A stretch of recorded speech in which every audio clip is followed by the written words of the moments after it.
Bapa, Putra, dan Roh Kudus. Amin. Allah Bapa di surga, kami kerap kali salah dalam mempercayakan hidup kami. Kami banyak bergantung kepada pemikiran kami sendiri dan percaya kepada suara manusia daripada Tuhan. Suara dan pikiran kami sendiri. Bantu kami ya Bapa untuk percaya dan menyandarkan hidup kami kepada sabda Allah, kepada Engkau, kepada Tuhan.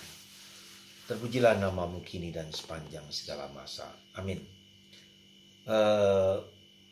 Para saudara terkasih dalam Kristus,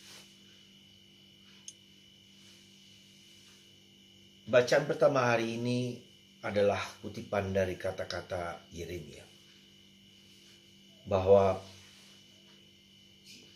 kami tidak boleh mempercayakan seluruh hidup kami bergantung kepada manusia. Celakalah orang yang mempercayakan diri kepada manusia, kepada diri sendiri, kepada pikiran kita sendiri. Seolah-olah manusia yang mengontrol hidup kita, seolah diri kita yang mengontrol hidup kita. Tapi berbahagialah orang yang percaya dan mempercayakan hidupnya kepada Tuhan. Seperti pohon yang ditanam dekat aliran sungai, maka akan subur. Tetapi secara teoritis ini bukanlah yang gampang. Karena kita percaya kepada omongan kita sendiri, keyakinan kita sendiri, dan kita lupa bahwa ada seseorang pribadi yang berkuasa atas hidup kita. Nah, itu bisa kita lihat dalam bacaan Injil hari ini ketika orang kaya itu yang pesta setiap hari, menggunakan kemewahannya, ya, menyenangkan diri sendiri,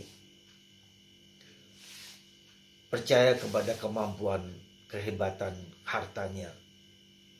Tetapi kemudian kita bisa lihat akhirnya dia masuk neraka. Karena dia tidak peduli dengan orang lain. Dan itulah dosa kelalaian.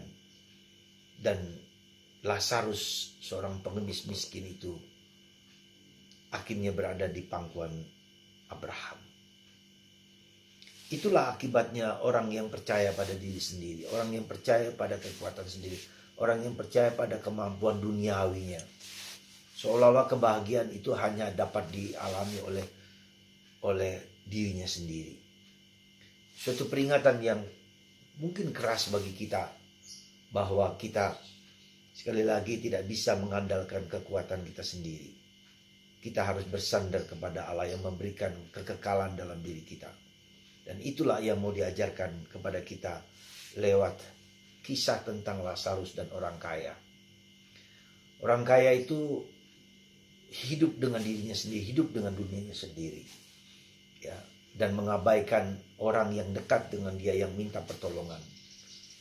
Kita seringkali jatuh kepada dosa yang disebut dengan dosa kelalaian. Dosa yang seharusnya dapat kita lakukan tetapi tidak kita lakukan. Dosa yang kita tidak berbuat pada sesuatu. Jadi dosa itu bukannya melakukan yang jahat, tetapi tidak melakukan apa yang seharusnya kita lakukan. Itulah dosa kelalaian. Saudara, mari kita perhatikan dosa-dosa yang tidak kita lakukan, tetapi sebetulnya bisa kita lakukan. Dan kita tidak peduli dengan orang lain. Kita tidak peduli dengan cuek, ya, tak peduli, tidak menolong orang lain, sibuk dengan diri sendiri. Dan itulah yang menjadi dosa kita yang cukup besar. Karena dengan begitu kita hanya mementingkan diri sendiri, egoisme. Tapi kita tidak melihat orang di sekitar kita yang dekat dengan kita yang membutuhkan pertolongan kita. Semoga di masa Prapaskah ini kita memiliki kepekaan dan ketajaman untuk melihat apa yang di sekitar kita yang perlu kita bantu, yang perlu kita tolong. Dan kita punya kemampuan untuk menolong itu. Semoga hati kita tergerak untuk melihat, untuk menolong, membantu orang-orang di sekitar kita.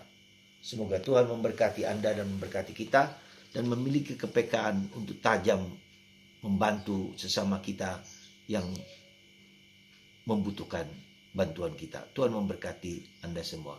Bapa, Putra, dan Roh Kudus. Amin.